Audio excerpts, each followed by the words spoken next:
Hello, this is Jack Downs with a short video about your Intro to Premiere assignment, both to help you find the tutorials that you need to use and also to tell you a few little issues you may have. You probably have the assignment. You should review it carefully and know where you're going.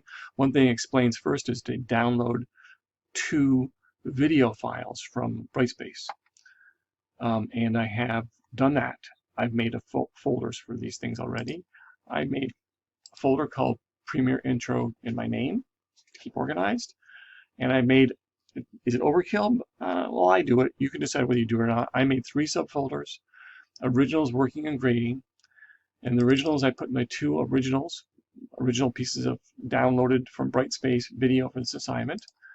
And working is where I'll save the project. And grading is where I'll put the MP4 when I'm done. That's the idea here, right?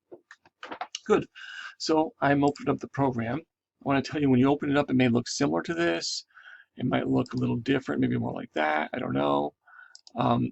There's a lot of tutorials and things listed here. You may have some other splash screen first about what's new or so on. Feel free to look at any of this stuff, any splash screens, anything they suggest, any of these videos. That's all fine. But these are not the tutorials I'm talking about. What I suggest, and in the instructions also says, is to make a new project. We're going to make a project called, and you might as well give it this name, something like this, Intro and Jack, and whatever. You put a year on it or not, or whatever you want to do. You're going to make sure to browse to the location. Okay, this project you should put in that folder you had just made, hopefully. And probably if you're doing my system, you put it in the working subfolder. And I'm going to say, actually I want to go back here. I'm going to select, and I'm going to select, click it there and say select folder. And then I'm going to say, okay. It would have, if I went inside, did that, it would be okay too. Same thing. It's showing me where it's going to go in case I'm concerned. And this for you might be like that, and that is fine. And everything else should be the same. It should be, the defaults are fine. So just say OK. All right. I don't know how your screen will start up. It may start up already within the learning workspace. I don't know. But in any case, if it doesn't, if it looks sort of like this, maybe a little different, you want to click on the learning workspace. These are workspaces up here. And I use them a lot, but the tutorial doesn't talk about them. We'll talk about them more in class. Anyway, going to the learning workspace should open up this panel. These are all panels, which the tutorial explains. And here are the tutorials I want you to do.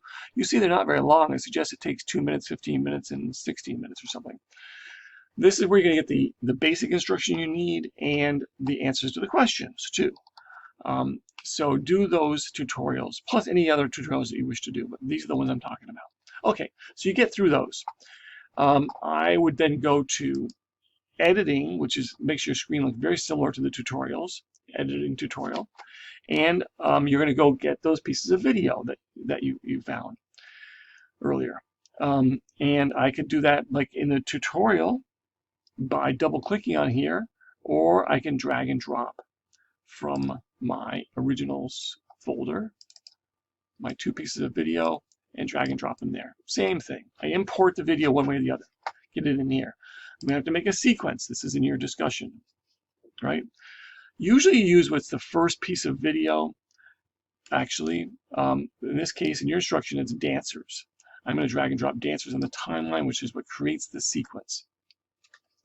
Confuses people sometimes, and now they see it looks like they have 2 dancers, but this one is a sequence as opposed to an MP4, these pieces here. So I'm going to rename this. That's what I like to do. I like to rename my sequences so I know that they're a sequence. I'm going to say intro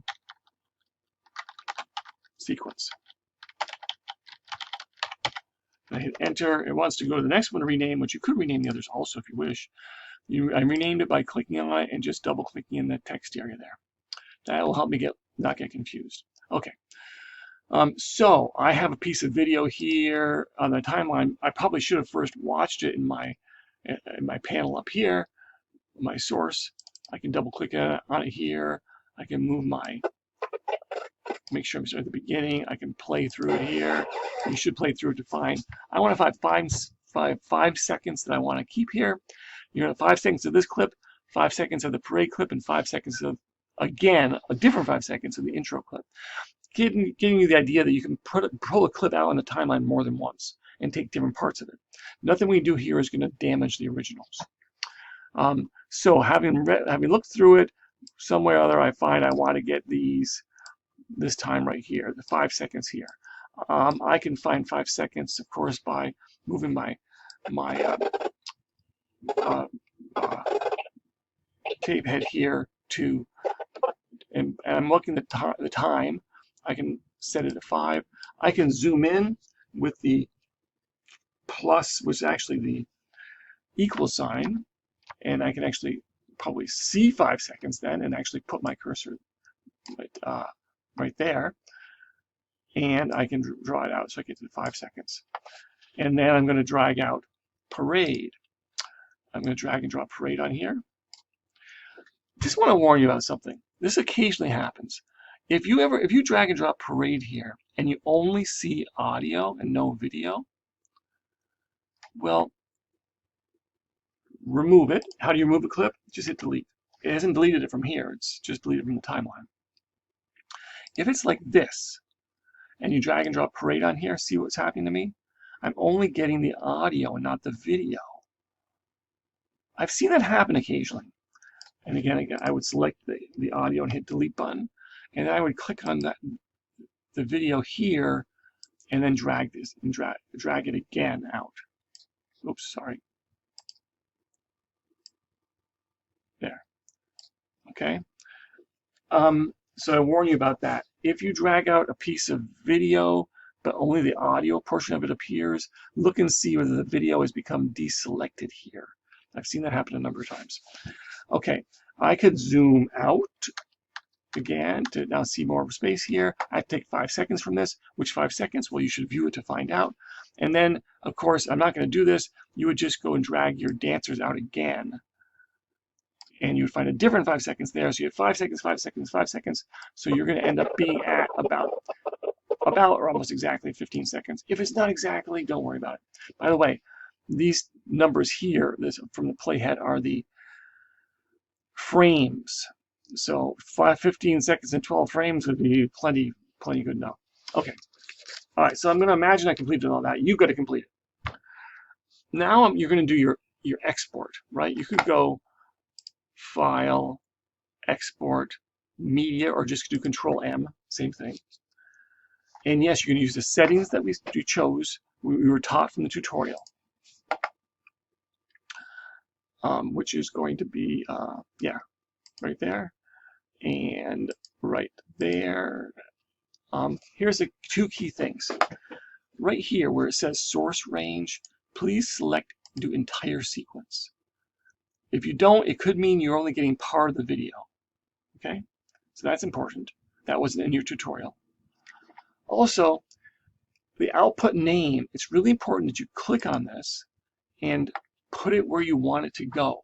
Okay, mine is not going to the right place. This is the name of the video you're going to be creating and where it goes. Both handled in the same menu. So I'm going to go in here. I would go into grading. Intro sequence, I think I would add my name. Not intro sequence. It's just going to be intro Jack. I could do intro Premere Jack or something like that. How about that? Prem for Premere. And I'm going to say save. And then don't worry about Q, you just do export. And this will go very quickly. If it happens to you, which is occasionally happens, that it gets hung up like at 99%, and you leave it for a while and it doesn't complete, don't worry about it. You should just close out, and chances are your file is there and it's fine. I left this one way too long, which is why it's taking so long to do, but I'm going to let this run until it does, and because, of course, I don't have 15 seconds here. I've got a lot more than that because I didn't finish my editing. I just wanted to show you this. So you got to finish your editing, so you only have 15 seconds total. Oh, come on, hurry up. This will take a minute. I just want to show you, or actually I'll just tell you the last important step. A lot of people forget it. After this completes, you're going to go to your working folder, go to where you made that MP4, and you're going to play it, not in the program, but in an outside player, and look to make sure you got what you wanted. Oh, the resolution is not going to be great. It's going to be a little bit fuzzy and so on. Don't worry about that. But just to make sure you got the 15 seconds, the 5 seconds, 5 seconds, 5 seconds that you wanted. In other words, that your export was successful. So make sure to go and check that when it gets completed. And it's going to tell you it was completed. And how would you do that? You would go to your folder, and you would go to wherever folder you put it in. Mine was in the grading, and there it is. And I would do a right click on it and choose to play it with a certain player. I have VLC, for instance. I would play in VLC, and there it goes.